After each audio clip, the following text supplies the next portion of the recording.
దగ్గరున్నంత సేపు బంధాలు బంధుత్వాల గురించి అసలు ఏం అర్థం కావు. కొంత దూరం ఇలా పోగానే కథం బాధ అంతా ఏందో స్టార్ట్ అయిపోతుంది.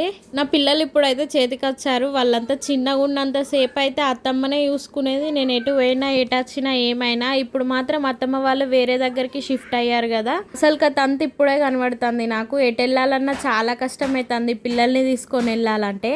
పిల్లల్ని చూసిపోవడానికి వారానికో 2 వారాలకు ఒకసారి అయితే వచ్చిపోతుంది. ఈసారి వచ్చింది. చేపల కూర వండుకుందామని మధ్యలో ఒకసారి ట్రై చేస్తే అస్సలు బాగా రాలేదు. చేపల కూర అంతా ఫెయిల్ అయింది. పిల్లలు చికెన్ మటన్ కంటే చేపలు ఎక్కువ తింటారు. అయితే అత్తమ్మ వచ్చిందని చెప్పి చేపలు తీసుకొచ్చి వండమంటే చాలా ఈజీ ప్రాసెస్లో ఫాస్ట్గా వండింది. పిల్లలు స్కూల్కి వచ్చేసరికి అయితే వాళ్ళు స్నానం చేసి ఫ్రెష్ అయి తింటారు అని అన్న వల్లే తొందర వండింది.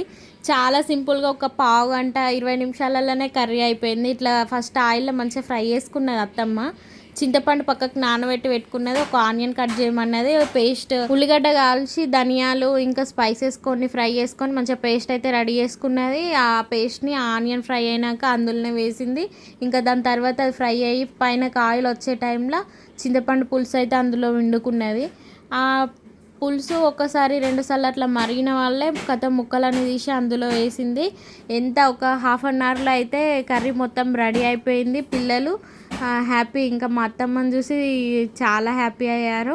ఎప్పుడు వచ్చినావు నాని అని బాగా ప్రేమ చేస్తారు అసలు మా పిల్లలు. మా పిల్లలకి అత్తమ్మ అంటే బాగా ఇష్టం. ఏం తెచ్చినావు నాని, ఏం తెచ్చినావు, ఎప్పుడు వచ్చినా కూడా ఐస్ క్రీమ్ తీసుకురా అని చెప్తారు, కేక్ తీసుకురా అని చెప్తారు. అప్పట్లో ఎక్కువ మా అత్తమ్మ వాళ్ళు ఇట్లనే చేపల కూర వండుకుండే వాళ్ళట. లాస్ట్లో ధనియాల పొడి వేసి కొత్తిమీర వేసి ఇంకా దించేసింది. మీరు కూడా ఒకసారి ట్రై చేయండి. టేస్ట్ అయితే మస్తు వచ్చింది. నేను కూడా నెక్స్ట్ టైం ఇట్లనే ట్రై చేయాలని ఈరోజు అయితే దగ్గరుండి నేర్చుకున్నా. ఎప్పుడు ఏదో ఒకటి ఎక్కువ అవుతుంది, ఎంత క్వాంటిటీలో వేయాలని కూడా చూసి తెలుసుకున్నా. Thank you for watching. Please do like, share, subscribe.